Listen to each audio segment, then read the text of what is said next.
రాబోయే పెద్ద ఫెస్టివల్ ఏంటి అంటే జగన్నాథుడి యొక్క స్నాన పూర్ణిమ ఇంకా రథయాత్ర. సో జగన్నాథుడి రథయాత్ర సందర్భంగా మనం జగన్నాథుడి కథ చెప్పుకుంటున్నాం. ఇంట్రడక్షన్ అయిపోయింది, నువ్వు మిస్ అయ్యో, నీకోసం క్విక్ రికాప్ నేను చేస్తా. జ్ఞానతిమిరాంధస్య జ్ఞానాంజనశలాకాయ చక్షురున్మిలితం येन तस्मै श्रीगुरवे नमः. श्रीचैतन्यमनो विष्णुं स्थापितं येन भूतले स्वयं रूपा कदा मह्यं ददाति स्वपदान्तिकं वन्देऽहं श्रीगुरुं श्रीयुतापदकमलं श्रीगुरुन् वैष्णवांश्च श्रीरूपं साग्रजातं सहगणरघुनाथान्वितं तं सजीवं साद्वैतं सावधूतं परिजनसहितं कृष्णचैतन्यदेवं श्रीराधाकृष्णपादान् सहगण ललिता श्रीविशाखान्वितांश्च. हे कृष्णकरुणा सिन्धु दीनबन्धु जगत्पते गोपेश गोपिकान्त राधाकान्त नमोस्तुते. तप्तकाञ्चन गौराङ्गी राधे वृन्दावनेश्वरि वृषभानुसुते देवी प्रणमामि हरिप्रिये. वाञ्छाकल्पतरुभ्यश्च कृपा सिन्धुभ्य एव च पतितानां पावनेभ्यो वैष्णवेभ्यो नमो नमः. नमो विष्णुपादाय कृष्णप्रेष्ठाय भूतले भक्तिवेदान्त स्वामिनिति नामिने नमस्ते सारस्वते देवे गौरवाणी प्रचारिणे निर्विशेषा शून्यवादी पाश्चात्य देशतारिणे. श्रीकृष्ण चैतन्य प्रभु नित्यानंद श्री अद्वैता गदाधरा श्रीवासादि गौर भक्त वृंदा. श्री प्रभुपाद की जय, श्री गुरुदेव की जय, జగన్నాథ మహామహోత్సవ్ की जय. ఓకే, అయితే శ్రీకృష్ణ వారు ద్వాపరయుగంలో వచ్చారు. ఆయన లీలలు చేస్తూ ఉన్నారు. శ్రీకృష్ణుడు బృందావనంలో ఉన్నాడు. బృందావనం నుంచి మథురకు వెళ్ళాడు. మథుర తర్వాత ద్వారకాకి వెళ్ళారు. మీరు కూడా లాస్ట్ వీక్ రాలేదు కదా? ఓకే. సో ఆ విధంగా తను ద్వారకాకి వెళ్తాడు. ద్వారకాకి వెళ్ళిన తర్వాత ఆయనకి ఎంతమంది భార్యలు? 16,108. అయితే ఎంతమంది భార్యలు ఉన్నారు కదా, కృష్ణుడికి ఎలా సేవ చేస్తారు కదా? మీరు ఒక్కరే మీ ఆయనకి ఎంత సేవ చేస్తున్నారు పొద్దున్న నుంచి రాత్రి వరకు? మరి ఇంతమంది భార్యలు ఉండి ఆయనకి సేవ చేస్తూ ఉంటే కూడా ఒక్కరోజు కూడా ఏ భార్య పేరు కూడా తెలియట్లేదంట. తెలవకుండా ఏం చేస్తున్నాడంట? గోపి గోపి గోపి అని చెప్పేసి గోపికల యొక్క గుణగణాలే తను పాడుతూ ఉన్నాడనమాట. కలగంటూ గోపియే, మేల్కుంటూ గోపియే, ఎప్పుడు చూసినా గోపి గురించే. గోపికలు ఎవరు? వీళ్ళందరూ కూడా బృందావనంలో కృష్ణుడికి సేవ చేసినటువంటి అమ్మాయిలు. మరి బృందావనంలో ఉన్నప్పుడు కృష్ణుడి యొక్క వయసు ఎంత? 10 సంవత్సరాల 10 నెలల 10 రోజులు ఉన్నప్పుడు తను మథుర వెళ్ళారు. అంటే ఆయన చిన్నగా ఉన్నప్పుడు ఆడుకున్నటువంటి అమ్మాయిలందరినీ గుర్తు చేసుకుంటూ ఉన్నాడనమాట. ఇంత పెద్దగా ఇంత పెద్ద రాజ్యం ఉంది, ఇంత పెద్ద సంసారం ఇంతగా ఉంది, అయినా కానీ వాళ్ళని ఎందుకు గుర్తుకు చేసుకుంటున్నాడంట? ఎందుకంటే వాళ్ళు చేసినటువంటి సేవ అంత గొప్పది. మరి ప్రతి ఒక్కరు కూడా వాళ్ళు చేసినటువంటి నిస్వార్థమైన సేవ చెయ్యాలి. కాబట్టి భగవంతుడు ఆ ఉత్తమమైన భక్తులనే తలుస్తూ ఉన్నాడు. భగవంతుడు అంటే ఏంటి? భక్త పరాధీన. భగవంతుడు అనేవాడు భక్తుల యొక్క ఆధీనంలో ఉంటాడనమాట. రాజు ఎవరి ఆధీనంలో ఉంటాడు? ప్రజల యొక్క ఆధీనంలో ఉంటాడు. అంటే ప్రజలు ఎలా చెప్తే అలా ఆడుతాడని అర్థం కాదు. ప్రజల కోసం, ప్రజల కొరకు, ప్రజలకై తన జీవితాన్ని తను వెచ్చించుకొని ఉంటాడు. తన యొక్క కర్తవ్యం ఏంటి? రాజ్యంలో ఉన్న ప్రతి ప్రజ భగవంతుడి యొక్క భక్తుడు అవ్వాలి. రాజు యొక్క ముఖ్య ధర్మం, ముఖ్య కర్తవ్యం అది. ఎందుకు? భక్తులను చేస్తే రాజుకు వచ్చే ఫలితం ఏంటి? రాజు అంటే ఏం చేయాలి? చెరువులు తవ్వించాలి, స్కూల్ కట్టించాలి, హాస్పిటల్ కట్టించాలి, సరిపోతుంది. వాళ్ళందరూ ఏం చేస్తారు? హాయిగా టైంకి పంటలు పండుతుండే వాళ్ళు పనులు చేసుకుంటారు, తింటారు, పడుకుంటారు, అయిపోతుంది. సరిపోతుందా? మరి ఇది నిజమైన రాజు యొక్క కర్తవ్యం ఇది కాదు. అది చెయ్యాలి, ధర్మం అది. మరి కర్తవ్యం ఏంటి? ప్రతి ఒక్కరు కూడా భగవంతుడి యొక్క భక్తుడిగా అవ్వాలి. అది రాజు యొక్క కర్తవ్యం. మరి ఎప్పుడైతే అలాంటి రాజు యొక్క రాజ్యంలో ఉన్న వాళ్ళందరూ కూడా సుఖశాంతులతో ఉంటారంట. ఇప్పుడు పశువులు కూడా ఉన్నాయి, తింటాయి, పడుకుంటాయి, అవి కూడా పిల్లల్ని కంటాయి. మరి మనం కూడా తింటాం, పడుకుంటాం, పిల్లల్ని కంటాం. పశువులకి మనకి తేడా ఏంటి? మనకి ఇల్లు ఉంది, సఫిస్టికేటెడ్గా డ్రెస్ చేసుకుంటాము, మనకు ఒక ఎతికేట్ ఉంది, మనకు ఒక డిగ్నిటీ ఉంది, మేము ఇలా గొప్ప, మేము మీ లెవెల్ కాదు, మన లెవెల్ చూపించుకోవడానికి ట్రై చేస్తూ ఉంటాం కదా. ఎందుకు?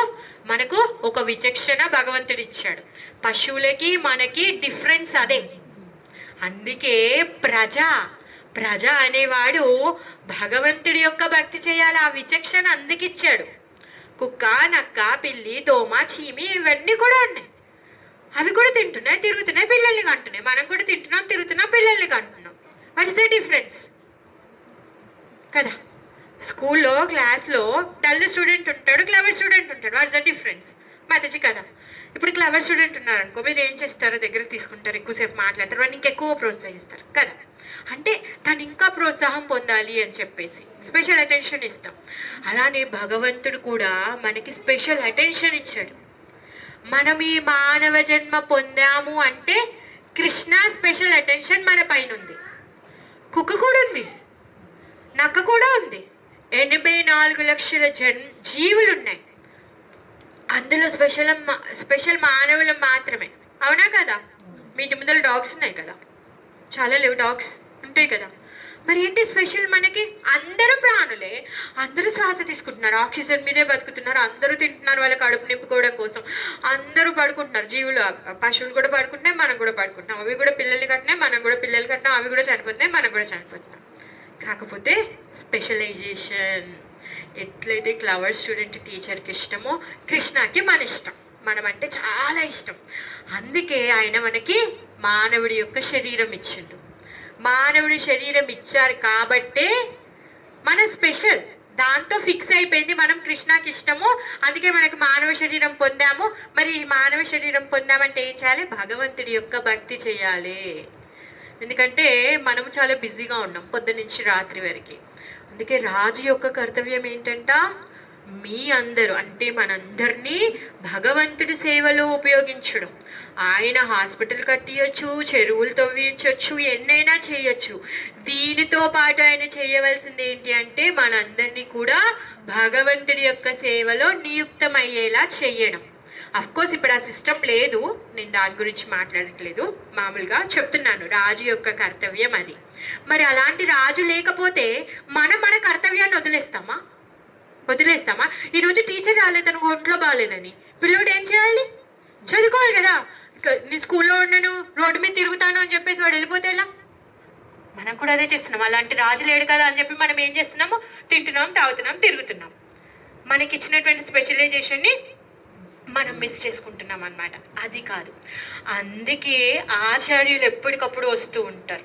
మధ్వాచార్య, రామానుజాచార్య, శిల ప్రభుపాదుల వారు, భక్తి వినోద ఠాకూర్ల వారు, ఇంతమంది ఆచార్యులు వస్తున్నారు. వచ్చి ఏం చేస్తున్నారు? మనందరికీ కూడా భగవద్గీతని ఇస్తున్నారు. భగవంతుడి యొక్క మెసేజ్ని మనకు అందిస్తూ ఉన్నారనమాట. దానివల్ల మనం పొందేటటువంటి లాభం ఏంటి? మన యొక్క స్థితిని మనం తెలుసుకోవడం. మర్చిపోయాం కదా మన యొక్క స్పెషలైజేషన్, మర్చిపోయి మనం కూడా పశువులాగా బ్రతికేస్తున్నాం.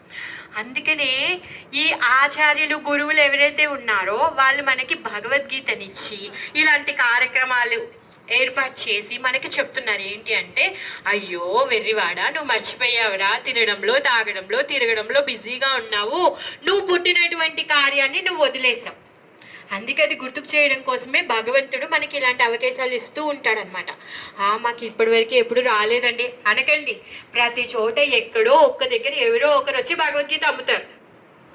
ఎవరో ఒకరు మిమ్మల్ని టెంపుల్కి పిలుస్తారు, ఎవరో ఒకరు కీర్తన అవుతుంది రండి అని చెప్తారు, ఎవరో ఒకరు భగవద్గీత ప్రవచనం అవుతుంది రండి అని చెప్తారు, ఎవరో ఒకరు రామాయణ ప్రవచనం అవుతుంది రండి అని. మొత్తం ఆయన జీవిత కాలంలో ఎప్పుడో ఇలాంటి సందేశాలు వస్తూనే ఉంటాయి. కాకపోతే మనం వాటిని వినియోగించుకోవడం లేదనమాట. ఎవరైతే వినియోగించుకున్నారో clever student, top rank, he settled. So మనం కూడా అంతే.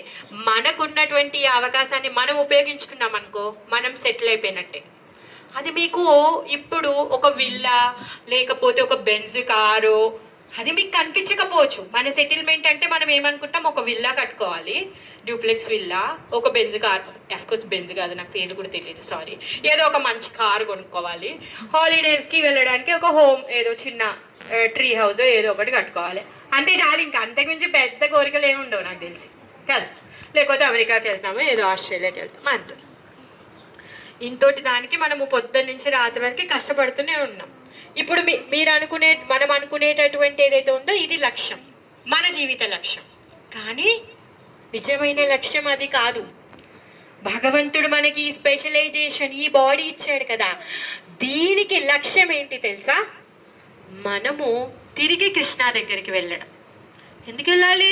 హ్యాపీగా ఉన్నామండి, ఎంత మంచి ఇల్లు ఉంది కదా మాతాజీ, ఎంత సుఖంగా ఉన్నాము. కృష్ణుడి దగ్గరికి ఎందుకు వెళ్ళాలండి? ఎందుకు వెళ్ళాలి కృష్ణుడి దగ్గరికి? ఎందుకంటే మనం ఏమి కంట్రోల్ చేయలేము ఇక్కడ కదా. ఏమైనా కంట్రోల్ చేస్తారా? వాష్రూమ్ వస్తే కూడా కంట్రోల్ చేసుకోలేము. బాత్రూమ్ ఎక్కడుందో పరిగెత్తుకుంటూ వెళ్తాం. ఆకలిని కూడా కంట్రోల్ చేసుకోలేం. అంటే ఒక 2 పూటలు పొద్దు నుంచి సాయంత్రం వరకు తినకుండా ఊకున్నాం అనుకో, కానీ నైట్ ఇంకా నిద్ర కూడా పెట్టదు, పిచ్చోళం అయిపోతాం అప్పుడు కదా. దాహాన్ని కూడా కంట్రోల్ చేసుకోలేం. నిర్జల ఏకాదశి రోజు ఒక్కరోజు ఉపవాసం చేస్తే తెల్లారి ఎప్పుడెప్పుడు ఆ బిందెడు కాదు బావెడి నీళ్ళు తాగేయాలనిపిస్తుంది. అలా ఉంటుంది. అంటే మనం ఏది కూడా కంట్రోల్ చేసుకోలేం. మరి మనం ఏమి కూడా కంట్రోల్ చేసుకోలేని వాళ్ళం ఏ విధంగా బతకాలి, ఏం పొందాలి, ఏమి చెయ్యాలి అన్నది భగవద్గీత మనకు నేర్పిస్తూ ఉంది. మరి ఎప్పుడు ఇలా చదవడం వల్ల బోర్ అయిపోతాం కదా. మనకి కొత్తదనం కావాలి. స్కూల్లో ఎప్పుడు స్కూల్కి వెళ్ళి చదివితే బోర్ అయిపోతారు. టీచర్ కూడా బోర్ అవుతుంది, పిల్లలు కూడా బోర్ అవుతారు. అందుకని ఎక్స్కర్షన్స్ ఉంటాయి, పీటీ పీరియడ్ ఉంటుంది. అప్పుడప్పుడు ఏమంటారు, స్కూలు వీధి చివరిలో ఉన్నటువంటి పార్క్ తీసుకెళ్తారు, యాన్యువల్ డే చేస్తారు, లేకపోతే సిటీలో ఉన్నటువంటి మ్యూజియంకి తీసుకెళ్తాం, లేకపోతే జూ పార్క్కి తీసుకెళ్తాం. ఎంటర్టైన్మెంట్ కావాలి, కొత్తదనం. అప్పుడు పిల్లడు ఏం చేస్తాడు?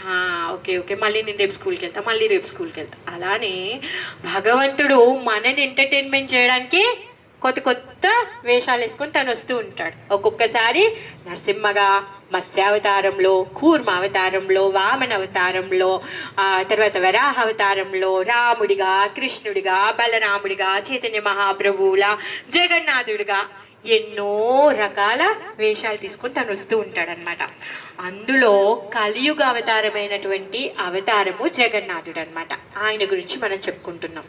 ఆయన గురించి చెప్పే ముందు బాగానే ఎక్కువనే చెప్పానా? డోస్ ఎక్కువైంది. సో జగన్నాథుల వారు సాక్షాత్ కృష్ణుడు. ఇతను ద్వారకాలో ఉన్నాడు. ఇంతమంది భార్యలందరూ కూడా సేవ చేస్తూ ఉన్నారు. అయ్యో నా స్వామి ఒక్కరోజు కూడా నా పేరు తలుచుకోలేదని వాళ్ళందరూ బాధపడుతూ ఉన్నారనమాట. అయితే కృష్ణుడు ఎప్పుడైతే చిన్నగా ఉన్నాడో అప్పుడు బృందావనంలో రోహిణి అమ్మ వాళ్ళతో ఉండేది. ఆ రోహిణి అమ్మ బృందావనంలో ఉన్నటువంటి లీలలన్నింటినీ తను చూసిందనమాట. ఎప్పుడు గోపి గోపి గోపి అంటూ ఉన్నాడని చెప్పేసి కోడళ్ళందరూ కూడా కలిసి అతను కూర్చోపెట్టుకొని, నీకోసమే నేను చెప్పేది, లేకపోతే నేను ఇంకా ముందుకు వెళ్తా. సో కోడలందరూ కలిసి అతను కూర్చోబెట్టుకొని అడుగుతున్నారు, ఏంటి మా స్వామి ఎప్పుడు కూడా మేము ఇంత సేవ చేస్తే మీరు హరే కృష్ణ ఆ విధంగా మీరు ఎవరు కూడా మమ్మల్ని తలవట్లేదు అని చెప్పేసి అడుగుతారనమాట. అడిగినప్పుడు చెప్తుందనమాట అత్త, అక్కడ ఉన్నటువంటి గోపికల గురించి వింటూ ఉంటే, ఒకవేళ కృష్ణుడు బృందావనం అనే పేరు వింటే తను ఇప్పుడు వదిలేసి బృందావనానికి వెళ్ళిపోతాడు, మనం మళ్ళీ తీసుకొని రాలేము. అందుకని చెప్పేసి తను ఏమంటుంది అంటే, కృష్ణుడు ఈ మాటలు ఏవి వినకుండా గేటు దగ్గర కాపలా ఉండాలి అనేసి అంటుందన్నమాట. మరి గేట్ దగ్గర ఎవరు కాపలా ఉంటారు? ఎవరు ఉండడానికి అందరూ వినాలనుకుంటున్నారు. అందుకని చెప్పి సుభద్రమ్మ వాళ్ళ చెల్లెలే కదా, సరే అని చెప్పి తను బాగా రిక్వెస్ట్ చేసి, మీ అన్న గురించి నువ్వు స్పెషల్గా వినేదేముంది, నువ్వు వెళ్ళి గేట్ దగ్గర కాపలా ఉండు అని చెప్పేస్తే సుభద్రమ్మ వెళ్ళి గేట్ దగ్గర కాపలా ఉంటుందన్నమాట. పాపం సుభద్రమ్మ గేట్ దగ్గర బయట కాపలా ఉంటుంది కృష్ణ బలరాముడు వచ్చేటప్పుడు ఆపేయమని చెప్పడానికి. కానీ తనకి ఎంత ఇంట్రెస్ట్ అంటే తను కూడా వినాలనుకుంటుంది కృష్ణ కథ. అందుకని చెప్పేసి తను డోరు కొంచెం ఓపెన్ చేసి అందులో చెవు పెట్టి తను కూడా వింటుందన్నమాట. అక్కడి నుంచి కృష్ణ బలరాముడు వస్తున్నారు, చూస్తున్నారు. అదేంటి సుభద్ర డోర్ బయట ఉండి అలా తొంగి నక్కి వింటోంది, ఇదేంటి? అయినా సుభద్రకి ఇలాంటి పరిస్థితి రావడం ఏంటి? లోపల వేరే వాళ్ళు మాట్లాడుకునే మాటలు తినేందుకు వినాలి, ఏం చేస్తుంది అని చెప్పేసి కృష్ణ బలరాములకి ఇద్దరికి కూడా బాగా ఉత్సాహం వచ్చింది. తీరా అక్కడికి వచ్చి చూస్తే వాళ్ళు కూడా చెవుపెట్టి వింటారంట. అది వింటూ వీళ్ళు ముగ్గురు కూడా పరవశం చెందిపోయారనమాట. ఎప్పుడైతే మనం పరవశం చెందుతామో, తన్మయత్వం పొందుతామో, మన కళ్ళు పెద్దగా అయిపోతాయి. అలా కృష్ణుడి యొక్క కళ్ళు పెద్దగా అయిపోయాయి అనమాట. అందుకే జగన్నాథుడి యొక్క కళ్ళు పెద్దగా ఉంటాయి కదా, ఆ విధంగా ఆ తన్మయత్వంలో ఆయన చేతులు కాళ్ళు రెండు కూడా కుంచుకుపోయి ఆయన కళ్ళు పెద్దగా అయిపోయాయి. ఆ స్వరూప దర్శనాన్ని నారదుల వారు చేసుకున్నారనమాట. నారదుల వారు చేసుకున్నారు, వచ్చారు, నారాయణ నారాయణ అనుకుంటూ వచ్చేస్తారు. అప్పటికి కృష్ణ, బలరాం, సుభద్ర ముగ్గురు కూడా ఆ రూపాల్లో ఉన్నారు. నారదుల వారి యొక్క మాట వినగానే వీళ్ళు బాహ్య స్మృతికి వచ్చేసారు. వాళ్ళు మళ్ళీ వాళ్ళ యొక్క స్వరూపానికి వచ్చేసారు. వచ్చేసిన తర్వాత నారదుల వారితో కృష్ణుడు అంటాడనమాట, నారద ఈ సీక్రెట్ ఎవరికి చెప్పొద్దు అనేసి అంటాడనమాట. అప్పుడు నారదుడు అంటాడు, అవునా అదేంటి, ఎందుకు చెప్పొద్దు అంటే, సరే సరే అలా కాదు, నువ్వు ఏదైనా ఒక వరాన్ని అడుగు, నేను నీకు వరాన్ని ఇస్తాను, కానీ నువ్వు ఈ సీక్రెట్ అయితే చెప్పకు అనేసి అంటాడనమాట. అన్నప్పుడు నారదుల వారు అంటారు, సరే అని చెప్పేసి నాకు ఒక వరం కావాలి అని అడుగుతాడు. ఏమంటాడు అంటే, నేను ఇప్పుడు ఏదైతే దర్శనం చేసుకున్నానో ఈ రూపం అందరికీ కూడా దర్శనం అయ్యేలా చూడండి అని చెప్పేసి అడుగుతాడనమాట. అడిగితే అప్పుడు కృష్ణుడు అంటాడు, తదాస్తు అంటాడు. ఇంకేమీ చేయలేడు కదా. ఆ విధంగా ఆ జగన్నాథుడు ఏదైతే కళ్ళు పెద్దగా ఉండి చేతులు కాళ్ళు లోపలికి కుంచుకుపోయినటువంటి స్వరూప దర్శనమే ఇప్పుడు మనం చేసుకుంటున్నాం. ఆయన శాశ్వతంగా భూలోకంలో ఉండేటటువంటి వైకుంఠం, ఏదైతే పూరి క్షేత్రం ఉందో అది వైకుంఠం అన్నమాట. అక్కడ ఉన్నటువంటి స్వామియే కృష్ణుడు, అతనే నారాయణుడు అనమాట. ఆయన ఏ విధంగా ఈ దారు బ్రహ్మం అంటే మనం చెప్పుకున్నాం పోయిన వారం, ఏంటి మనం ఇప్పుడు చూసేటటువంటి విగ్రహాలన్నీ రాతితో, పంచలోహంతో, అష్టధాతువులతో ఉంటాయి. కానీ జగన్నాథుల వారి యొక్క విగ్రహము దారు బ్రహ్మ స్వరూపంలో, వుడ్ స్వరూపంలో ఉంటాయి అన్నమాట. ఏ విధంగా తను ఆ దారు బ్రహ్మ స్వరూపంలో ఈ భూమి మీదికి వచ్చారు అన్నదానికి ఇంకొక కథ ఉంది. ఆ కథనే మనం ఇప్పుడు చెప్పుకుంటూ ఉన్నాం. భగవద్గీతలో ఏం చెప్పారు, యదా యదా హి ధర్మస్య గ్లానిర్భవత భారత. తర్వాత నేను ఇంకా సాధువులని రక్షించడం కోసం, దుష్టులని శిక్షించడం కోసం ప్రతి యుగంలో, ప్రతి కల్పంలో, ప్రతి సమయంలో నేను వస్తాను, అవతరిస్తాను అని చెప్తారు కదా. ఆ విధంగా సత్యయుగంలో నారాయణుడి రూపంలో అందరికీ దర్శనమిచ్చాడు. త్రేతాయుగంలో రాముడి రూపంలో దర్శనమిచ్చాడు. ద్వాపర యుగంలో కృష్ణుడి రూపంలో దర్శనమిచ్చాడు. కలియుగంలో జగన్నాథుడి రూపంలో తను ఇప్పుడు దర్శనం ఇస్తూనే ఉన్నాడనమాట. అయితే ఎప్పుడైతే బ్రహ్మదేవుడు సృష్టిస్తూ ఉంటే బ్రహ్మ సృష్టించేటప్పుడు, ప్రతి జీవిని సృష్టించేటప్పుడు మరి జీవికున్న లోపాలను కూడా తను సృష్టిస్తున్నాడు కదా. ఇప్పుడు మనం ఒక మిషన్ తయారైందండి, దాంట్లో కొన్ని లొసుకులు కూడా ఉంటాయి, లూప్ హోల్స్ ఉంటాయి, రాస్తాడు కదా. సో మీరు దీన్ని ఒక హాఫ్ అన్ అవర్ కంటే ఎక్కువ యూజ్ చేశారనుకోండి, అది ఏమవుతుంది, రెడ్ లైట్ వస్తుంది. మళ్ళీ మీరు దానికి ఇంత కొంచెం రెస్ట్ ఇస్తే అది మళ్ళీ నార్మల్ అవుతుంది. సమ్ ఏదో ఒక ఎలక్ట్రానిక్ డివైస్ ఉంటే ఆ విధంగా ఉంటుంది కదా. ఈవెన్ ఫోన్ కూడా 1 అవర్ కంటే ఎక్కువ రికార్డింగ్ చేస్తే ఓవర్ హీట్ అయిపోతుంది. సారీ నేను ఇంకా రికార్డ్ చేయలేను అని చెప్పేసి దాంట్లో అది బంద్ అయిపోతుంది. ఆ విధంగా ఇంకా బ్రహ్మదేవుడు ఎప్పుడైతే ఈ కలియుగంలో ఉన్నటువంటి జీవులందరినీ సృష్టిస్తూ ఉన్నారో, మరి కలియుగంలో కాదు ఏ యుగంలో ఉన్నా కూడా జీవులందరికీ కొన్ని కష్టాలు కూడా ఉంటాయి. ఏంటవి? కొన్ని ప్రాబ్లమ్స్ కూడా ఉంటాయి. ఆకలి, దప్పిక, నిద్ర, భయము, ఇవన్నీ ఉంటాయి. తర్వాత బాధలు కూడా ఉంటాయి. సునామీలు వస్తాయి, తర్వాత భూకంపాలు వస్తాయి, వర్షాలు పడతాయి, ఎండలు మండిపోతున్నాయి, వేడికి చచ్చిపోతున్నాం, వర్షాలు పడి మునిగిపోతున్నారు, చలికి గడ్డగట్టిపోతున్నారు. ఇన్ని రకాల బాధలు. అంతా అయ్యింది అంటే రోడ్డు నుంచి వెళ్తున్నాం అనుకో, కుక్క గరుస్తుంది, పడుకుంటే దోమ గరుస్తుంది, చీకట్లో వెళ్తే తేలు గరుస్తుంది. ఎన్ని కష్టాలు. ఇవన్నీ అయ్యాయి, పోనివేవి కాదు అంటే మన మనస్సు కూడా మనం కష్టపెడుతూనే ఉంటుంది కదా. ఎప్పుడో జరిగిపోతుందండి, కానీ మన మనసు మళ్ళీ చెప్పి ఆ బాధని రోజు ఎవరు ఫ్రెష్గా ఉంచుతుంది కదా. ఎవ్రీ టైం అది రిపీట్ చేసి ఆ బాధ ఎప్పటికీ ఎవరు ఫ్రెష్గా ఉంటుంది. నేను కూడా అంతే, నేను కూడా అక్కడే ఉన్నా, కంగారు పడకండి. కాకపోతే నాకు విన్నా, తెలుసుకున్నా, ఫీల్ అవుతున్నా, కానీ నేను వదిలేయట్లే. మళ్ళీ ఎవరు ఫ్రెష్గా నేను కూడా దాన్ని మెయింటైన్ చేస్తాను. అలా అంటే ఈ బాధల్ని తప్పించుకోలేము, ఇక్కడ ఉన్నాము.